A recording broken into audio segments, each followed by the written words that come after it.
Hello, today there will be a review of the XNet car. I know I'm a little late with it, this car has been on the market for a long time, but I work with it very closely so I have something to tell about it. And BTW, let's compare her with the Chinese legend Ambition. While we haven't started yet, subscribe, click the bell, give me a virtual high five, it's in the comments, let's go. Let's start with the banal. It's a box. She has a rigid box that doesn't bend. I bought a version for myself without an additional battery, because I had enough of one in Ambition and I thought I would have the same story with this car. And I was not wrong, not once did I discharge XNet to 0 and did not charge it during the session. We have the following equipment: micro USB charging cable, the car itself, a spare eccentric with a stroke of 4 mm, rubber bands, seals and a hex key to disassemble and assemble the car. Now, how she showed herself at work. Here is a small part of the work that I have done with this machine. I purchased it on April 22nd and have kept it close to me ever since.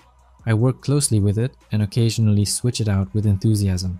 By the way, find two differences in these two cars. One of them is XNet and the other is Ambition. In fact, the machines are like two brothers, except for the length of the handle and this widening on the XNet body.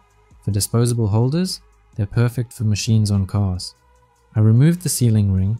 Without it, the disposable holder fits better and it's easier to adjust the needle protrusion.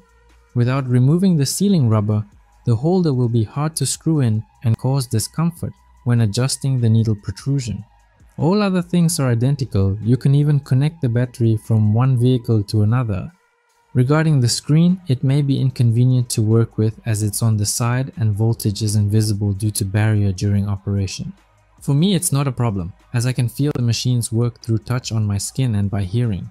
But it's not tough to adjust the voltage, as it's tough to miss with big buttons.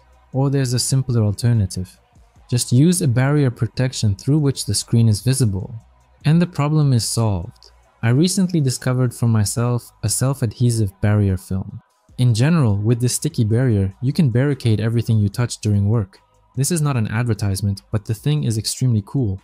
Regarding the screen brightness, the XNet screen is brighter compared to the Ambition. And it's more convenient to return to the higher question about barrier protection. Now let's see how long the machine will work in the on state, how many hours the battery will last. The test is not accurate, as the battery is no longer new and well used.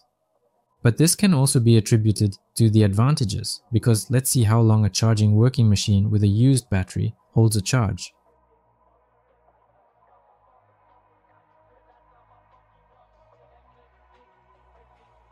Now let's summarize the results for both cars. Externally they are very similar, except for the handle and the widening on the body.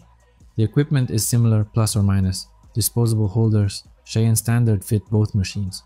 One screen brighter, other not. Equally comfortable for tattoos. Only significant difference between these cars in my opinion is the price. If there was a question of what to buy, I wouldn't overpay and would buy cheaper.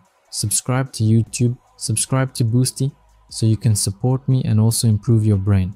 That's it, hugged and lifted everyone, bye.